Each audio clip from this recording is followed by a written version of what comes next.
So today we are going to study our second chapter, that is television as a god. In this chapter we will study in America why the television is compared to the god. What emphasis the poet has given to the television in America. So let's start. Television as god. In the first stanza, in America, television is a special god. With its priests and priestess, no one has time for conversation or for each other. Television works in the remote crania of every high class pleasure. In the first stanza, the poet has told, in America, television is a special god. उसने बताया कि America में जो television है वो उसको भगवान का दर्जा दिया गया है. एक तरह से भगवान स्पेशल टाइप के भगवान है वो, ठीक है. क्यों है? With its priests and priestesses. उस जो भगवान की जैसे हम मंदिर में देखते हैं कि प्रीस्ट होते हैं पुजारी और प्रीस्टेस पुजारिन होती हैं वहाँ पे, तो जिस तरह से भगवान के मंदिर में हमें प्रीस्ट और प्रीस्टेस मिलते हैं, उसी तरह से टेलीविज़न के अंदर भी हमें एंकर मिलते हैं और जो टीवी के होस्ट होते हैं, जो शो होस्ट करते हैं, वो जो प्रोग्राम और जो अपना जो भी उनका शो है वो अपना प्रेजेंट करते हैं, just like the priest and priestesses in the God. No one has time for conversation. किसी के पास भी समय नहीं है आपस में बातचीत करने का. मतलब अमेरिका में लोग इतने बिजी रहते हैं टीवी देखने में कि वो आपस में बात तक नहीं करते हैं, just because they are busy in watching the television or for each other. नहीं तो उनके पास में आपस में बात करें तो उनके पास में कन्वर्सेशन का टाइम होता है, नहीं उनके पास में एक दूसरे के लिए समय होता है. Television works in the remote crania of every high class pleasure. इसमें जो वर्ड है क्रेनिया, इसका मतलब है कि जो हमारा सिर है उसमें जो अंदर का एक बोन पार्ट होता है, इसे हम बोलते हैं स्कल. उसे हम बोलते हैं क्या? स्कल. स्कल बोलते हैं ना, अंदर की जो ढांचा खोपड़ी होती है उसको स्कल कहते हैं, ठीक है ना. तो उसमें जो बाहर का जो पार्ट होता है, जो आउटर पार्ट होता है ना बाहर का, उसे हम क्या बोलते हैं? Crania.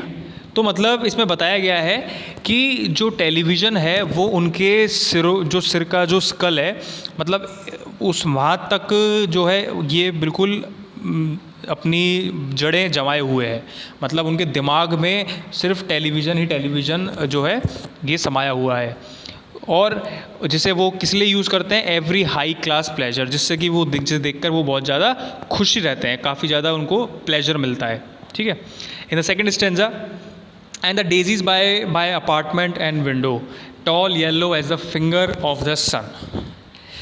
Why are they so sad from neglect? They perhaps lost the competition. Television has trapped everyone in its shrine.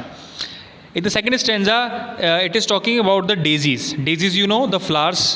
So, daisies.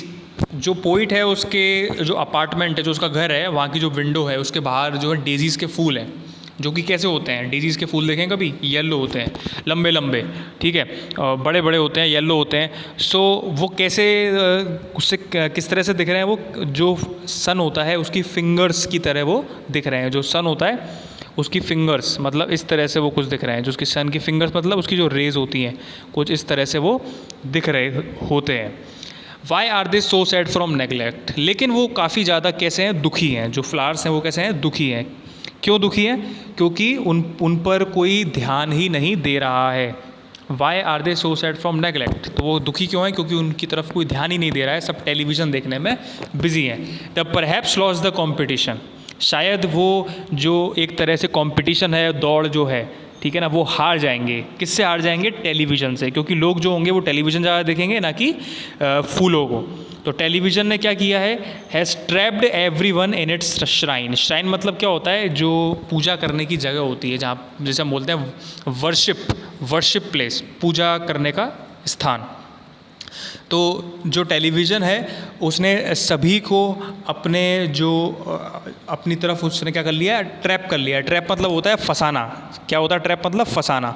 उसने सभी को ट्रैप कर लिया है, फंसा लिया है अपने चंगुल में. सब जो है उसके जो है ट्रैप में फंस गए हैं. In the last stanza, we will study, and the mother wonders why their kids are doing poorly in the school, and the grammar is as good as chimpanzees. And of course, television is a special god, and gods have their sacred abodes in the hearts of their humble servants, and television is a god. that speaks and smiles and acts and emotions are fortified, that stars to the iron clothes, and the truth of the world is assessed through the superficial words of the interpreters. क्या मतलब इसका? And the mother's wonder, जो mother हैं, जो माताएं हैं बच्चों की, जो मदर्स हैं, वो काफ़ी ज़्यादा वंडर, काफ़ी ज़्यादा आश्चर्य करती हैं किस चीज़ का? Why their kids are doing poorly in the school, क्यों उनके बच्चे जो हैं वो स्कूल में क्या कर रहे हैं? पुअरली, मतलब काफ़ी बेकार जो है परफॉर्मेंस उनका रिजल्ट आ रहा है. क्यों आ रहा है? Just because they are watching the TV. And the grammar is as good as chimpanzees, उनकी जो ग्रामर है, जो लैंग्वेज है, वो कैसी है? उनकी जो ग्रामर होती है, इंग्लिश ग्रामर है, चाहे लैंग्वेज है, बोलने का तरीका, वो कैसा है? चिंपैंजी जैसा. चिंपैंजी से क्यों कंपेयर किया गया है इसमें? क्योंकि चिंपैंजी जो हम सब जानते हैं कि चिंपैंजी ना ही बोल सकता है लैंग्वेज, भाषा, नहीं तो हमारी ऐसे ह्यूमंस की तरह, ना ही तो बातचीत कर सकता है, ठीक है, ना ही उसको कुछ ज़्यादा कमांड होती है लैंग्वेज के ऊपर. तो बच्चे जो हैं वो किस तरह से कंपैरिजन किए गए हैं चिंपैंजी की लैंग्वेज की तरह. End of course television is a special God, और वाकई में जो टेलीविज़न है वो एक तरह से भगवान ही है, स्पेशल तरह का भगवान है. And gods have their sacred abode in the hearts of their humble servant, और जो ये गॉड्स हैं, मतलब जो टेलीविज़न है उसका काफ़ी जो है, जो सर्वेंट्स इसमें बोला गया है, जो लोग देखते हैं, गॉड बोला गया है टीवी को. सेक्रेड मतलब पवित्र स्थान, ठीक है, और इन द हर्ट्स मतलब दिलों में. तो जो टेलीविज़न है उसका जो व्यूअर्स हैं, जो लोग देखते हैं टीवी को, उनके दिलों में एक बहुत ही सेक्रेड मतलब पवित्र, काफ़ी ज़्यादा पवित्र, ठीक है, स्थान है. किसका? टेलीविज़न का. And television is a god that speaks and smiles and acts and emotions are fortified.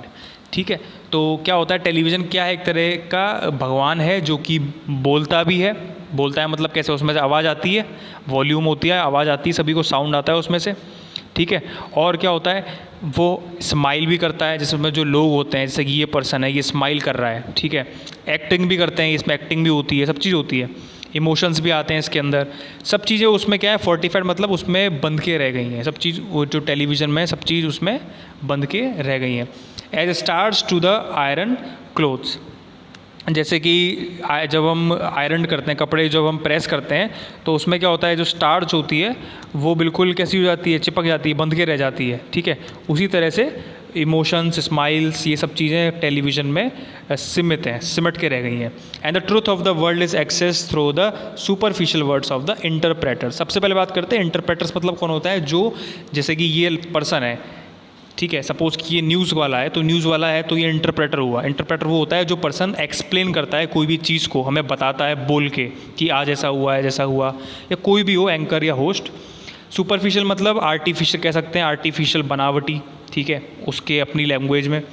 तो आज अगर हमें कोई भी किसी भी वर्ल्ड में जानकारी चाहिए होती है, अगर हमें वर्ल्ड, घर बैठे वर्ल्ड में क्या ट्रुथ है, जो भी सच्चाई होती है हमारे पास में, यहाँ पर ऐसा हो गया, ये सब चीज़ हो गई, वो हमें किसके थ्रू पता चलती हैं? इंटरप्रेटर्स की थ्रू पता चलती हैं, जो कि सुपरफिशियल वर्ड्स में, मतलब अपनी भाषा में, अपनी लैंग्वेज में उसको एक्सप्लेन करता है, चाहे वो न्यूज़ हो, चाहे वो वर्ल्ड की कोई सी भी न्यूज़ हो, चीज़ हो, ट्रुथ हो, ठीक है.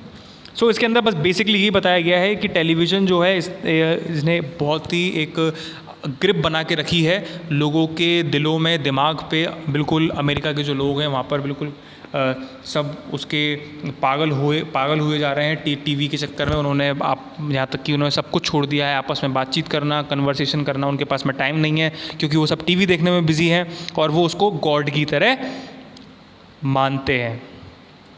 क्लियर? तो this was the chapter. I hope कि सभी को समझ में आ गया होगा. अगर नहीं आया तो एक बार दोबारा से इस वीडियो को देख लेना. ओके.